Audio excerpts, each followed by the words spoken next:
So on the agenda next is Larry to give a little bit of a potpourri of science on NRP.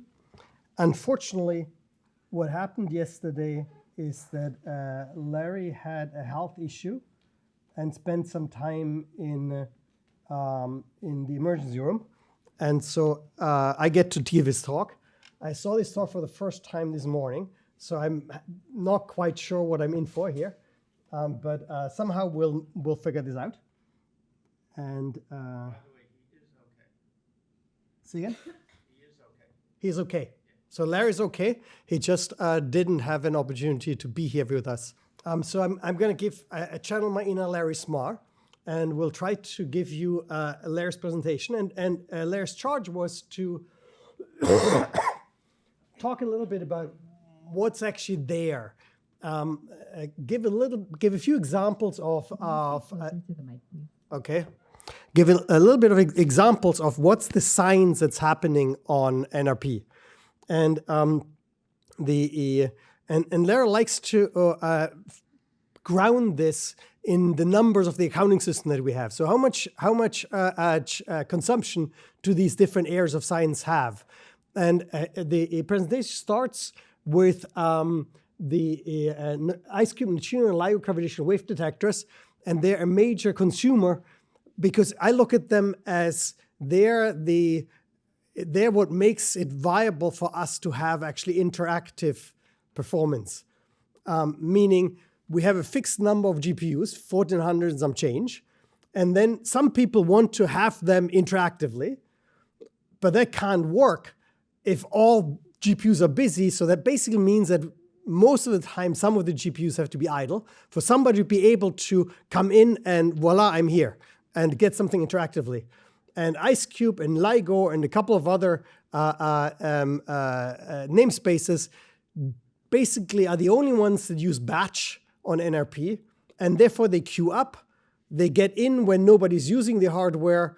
They get killed when somebody comes around that wants to do something interactively, and therefore they're the ones that do their science in the background of the education and all the other science that is Jupyter Notebook based and interactive based, and makes an overall facility work efficiently and effectively.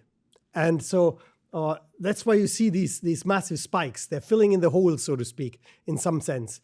And now, what IceCube, and for those who, IceCube is a kilometer cubed instrumented in the Antarctica. So imagine the Antarctic ice sheet go a kilometer down and then build an array of instrumented photodetectors of a cubic kilometer of ice. And one of their challenges is that they have to they have to identify neutrinos going through the ice, and it's a neutrino detector. That's the scale, and what they end up having to do is figure out what kind of neutrino gives them what kind of picture. And I'll show you that is in a second. And within 2024, what's new in IceCube, they've actually started to do machine learning in a serious way. And you sort of see that there is a new namespace, IceCube ML, and both IceCube and LIGO within the last couple of years have gotten into the game of machine learning. Last year, you had a presentation of Phil Harris, who was talking about LIGO's machine learning work. And here is IceCube's machining work. And what they ultimately have to do, this is a visualization of their instrument and how it reacts to neutrinos going through the ice. So you should think of all of these, the bubbles that you see here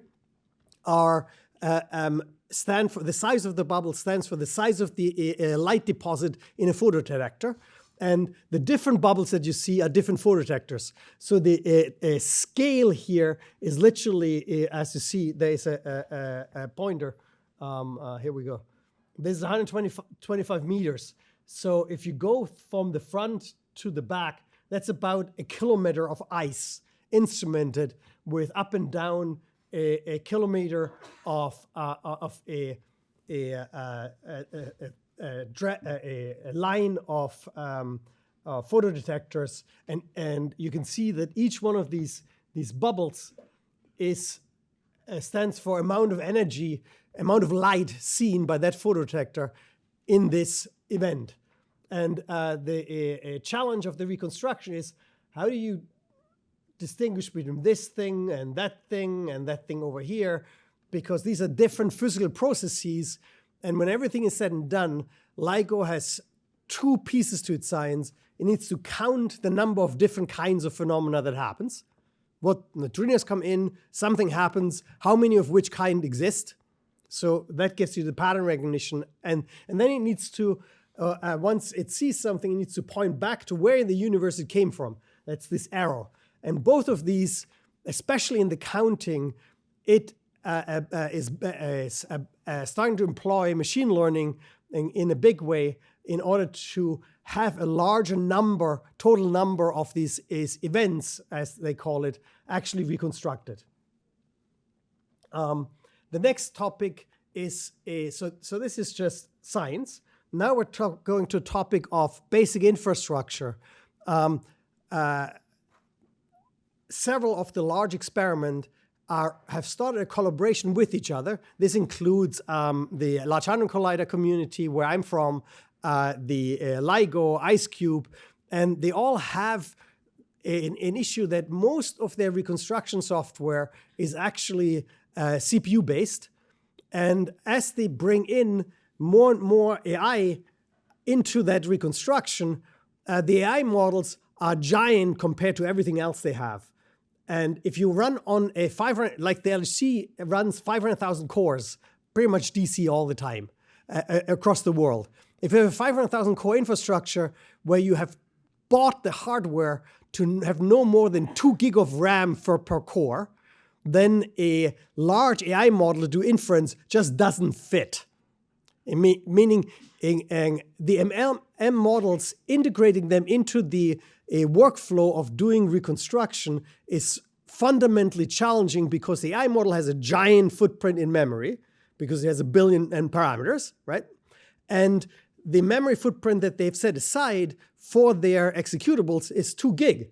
It doesn't fit. And so what they've developed is a cyber infrastructure piece that allows them to do remote procedure calls into GPU farms like NRP. And in those GPU farms, voila, they do the inference. So they send out of the executable, send the data that needs to be inferenced to the GPUs anywhere in the world, and preferably close by, obviously, and then have the inference, and the inference comes back. And they call this thing supersonic, and they're in the midst of making that. This is sort of student-built labware, so to speak. It's a research project, and they are in the midst of translating a research project into a production project, and they're using NRP to figure out how to do that. How do you do this kind of thing at scale, and therefore do at scale inference via remote procedure calls? There is part of the use of the CMS as machine learning namespace is for this, but part of it is also just a smorgasbord of different kinds of algorithm development. So in the CMS as a scientific community, there is algorithms getting pushed for machine learning to replace algorithms that they already have, and they will then be run at scale via the sonic infrastructure. And they're doing real-time response if you think about the instrument, it's 100 million channel detector that gets data gets taken every 25 nanoseconds. If you multiply up the number, it's 10 petabyte per second of information. So they have a real-time system that filters that down to a gigabyte per second of information that then gets stored to tape. And that is also run on NRP. That's part of this namespace. So this namespace has a lot of GPUs, some CPUs, and a fair amount of FPGA use, actually. It's one of our largest FPGA users. And some of the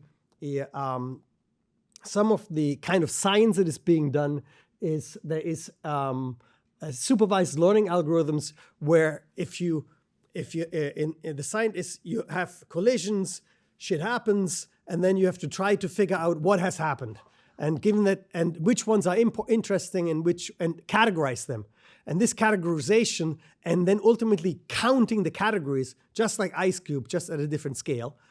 That's the kind of problem that they're developing algorithms for with AI.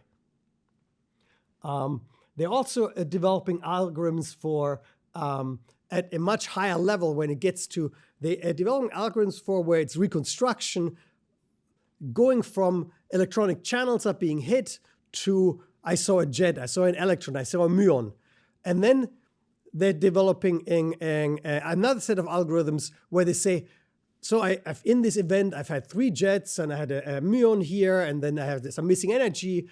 What is this? What is the science? What is the actual collision? And you can think of that as another kind of categorization problem where you're sort of doing trying to find a needle in a haystack via AI. And that is this kind of problem where there is symmetry preserving and transformers used in order to find events with Higgs bosons. And some of you may remember in 2013, the Nobel Prize in Physics went to the discovery of the Higgs boson. And now these experiments have collected hundreds, if not thousands, of Higgs boson events.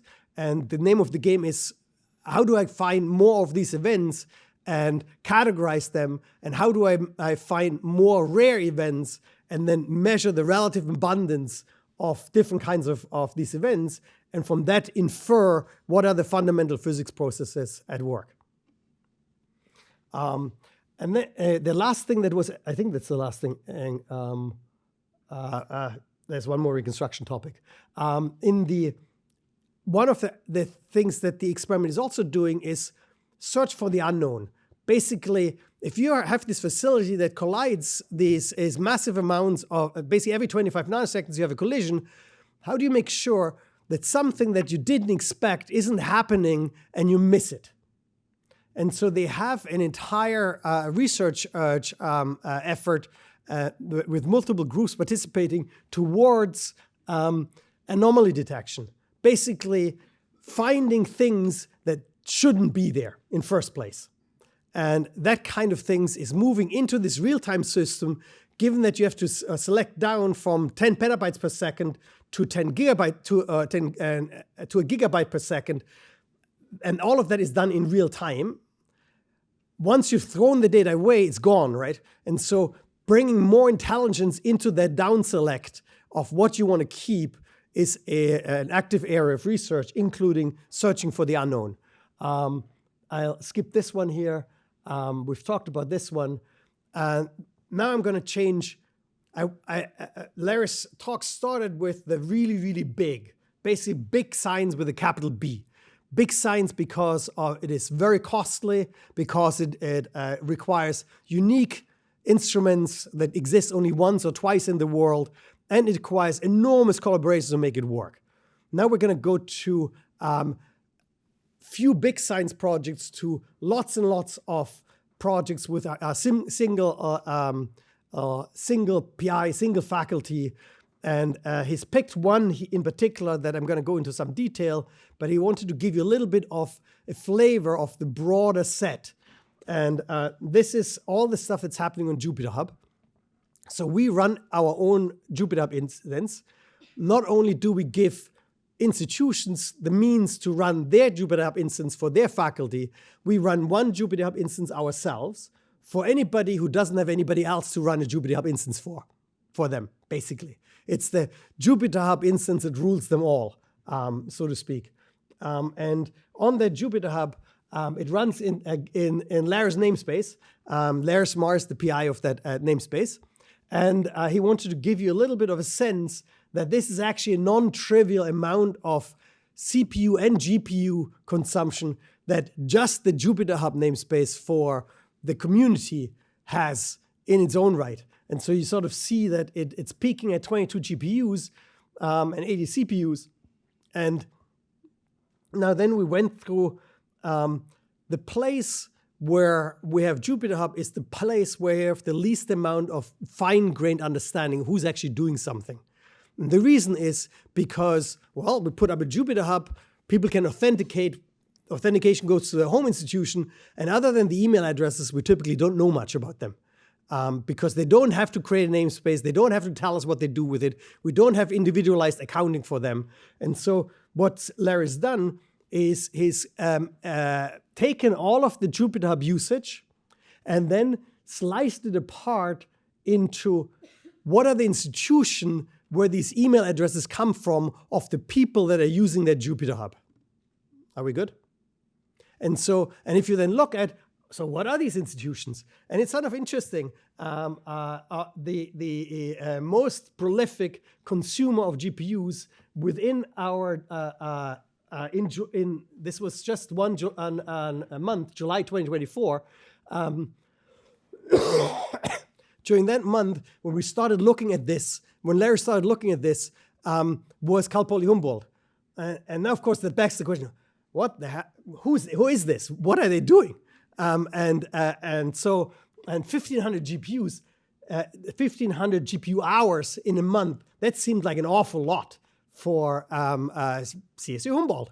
And so email exchanges happened, and basically there was an email exchange to try and figure out what are you doing, and in the next few slides I'll basically try my best to explain, because it's actually a very interesting story, what is actually being done here with those 1,500 GPUs in July. And so Tom emailed the largest GPU users of that namespace in July 24, who are you and what is your research project? And received a reply, wow, we would have thought that the botanist would be using the most GPU resources. That basically literally is verbatim the reply we've got. And it came from Alana Jin. She's an assistant professor of plant physiology at Cal Poly Humboldt. And so the Humboldt people may know this person. If not, I suggest you get to know this person. And the answer was, I'm running some big, fully convolutional networks, models, to segment some of the highest resolution CT scans ever made on cores of wood collected from redwood trunks across the full height, up to 100 meters above ground. Basically, it's a researcher in forestry, a botanist doing research on the redwoods in Northern California, and to understand what exactly is the growth pattern, to understand not just to understand at the cellular level what makes these big trees tick, so to speak. And they're segmenting out tissue types for 3D measurements and brightness histograms to understand wood density and hydraulic parameters. Now, first question then is, why? Right? And why do you do that? And the background is the future of forestry is carbon sequestration. It's all about climate change, once again. And it is understanding how forests actually take the carbon out of the atmosphere and sequester it in the wood that is so beautiful to look at and walk around in. And her lab, Alana Jin's tree function lab at Cal Poly Humboldt, focuses on questions related to the physiology of carbon storage in tree climatic tolerance, aimed at predicting tree survival, improving management for extending or optimizing natural carbon storage. And so the recent work on Nautilus asks, what are the anatomical components of wood density? So literally, if you have a tree, you slice up a piece, you analyze that piece via CT scan, and you then ask yourself, at the cellular level, what kind of things are actually going on there? What makes up for the wood density? What are the components of wood densities? And can wood anatomical structure predict future carbon storage potential? Basically understand the fundamentals of how wood stores carbon, is my naive explanation. Now we have a whole lot more here, and the tree function lab works with ultra-high resolution synchron-based X-ray tomography. Their final wood images are often 15 billion voxels or 50 plus gigabyte in size. And this is one of those on the right here, this is one of those pictures.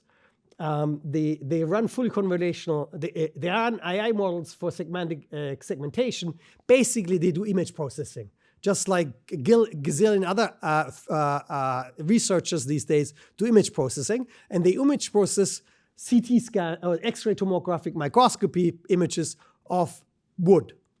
I believe it's lateral, but I'm not 100% sure. And it allows for 3D network measurements and the acquisition of cell-level wood density information based on brightness.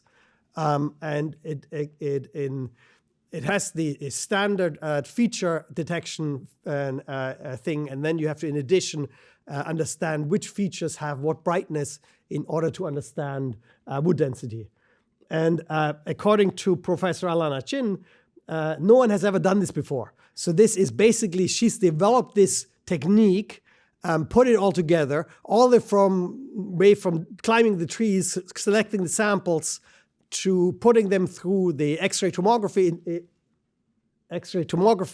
the microscopy, taking the data, putting it on an NLP, running workflows across the GPUs, hitting the attention of Larry and Tom, and voila, that's sort of the background story here.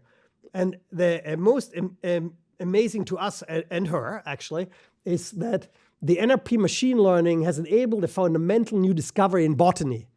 Now, botany is not the kind of field where you'd expect that you'd still necessary. It has a very, very long history. It's not exactly invented yesterday. Let's put it that way. And so the NLP research project work has already allowed them to verify the existence of a previously unrecognized tissue subclass in wood. Basically, after centuries of plant anatomy research, it is very rare to find something new. Understandable. But the NLP-powered ML let us recognize the subtleties that distinguish two classes of cells. And they have written this up and submitted it to Plant Cell and Environment under the title down there, and it's currently in review for publication. And why do they use Jupyter notebooks?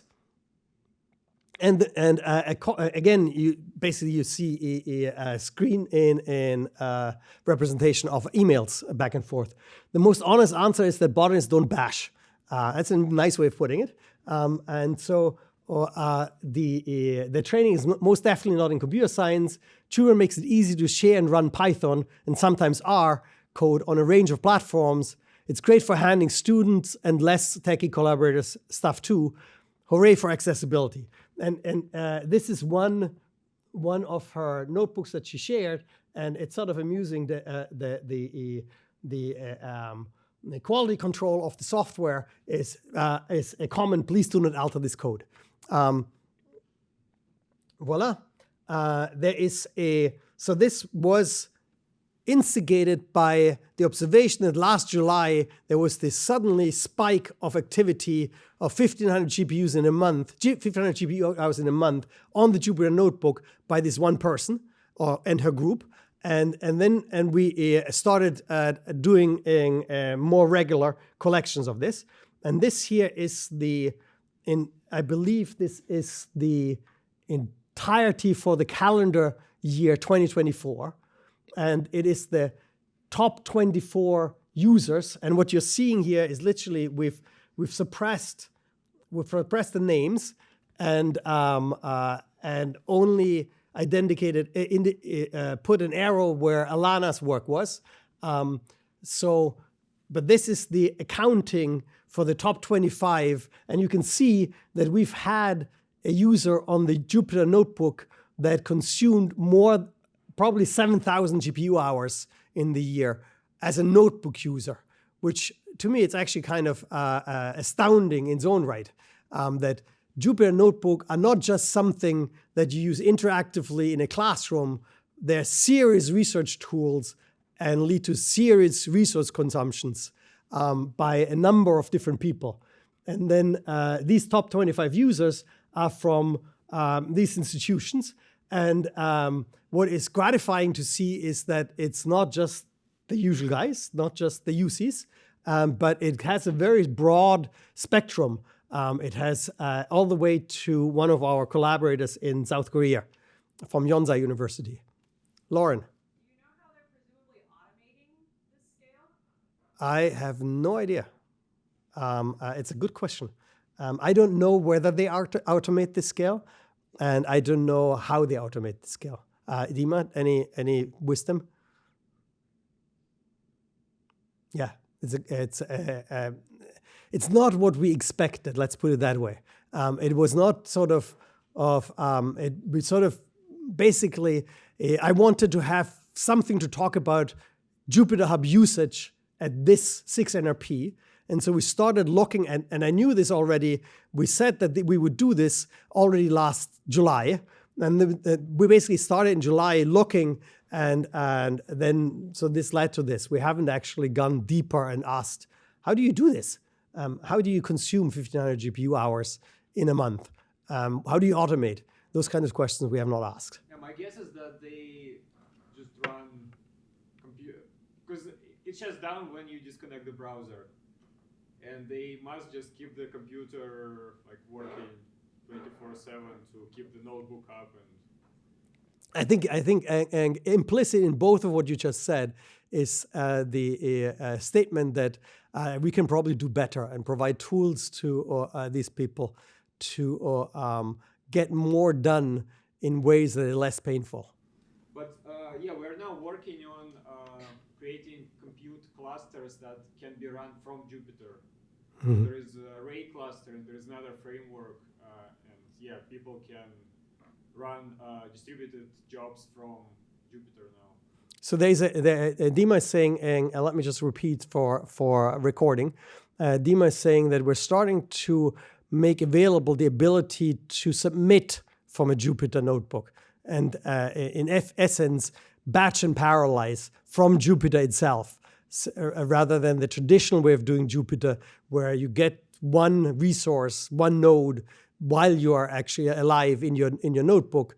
We're creating the ability to actually submit and forget kind of thing from within the Jupyter, and use Jupyter as an API rather than as a place where you interactively work only. And that's it. Thank you. Questions?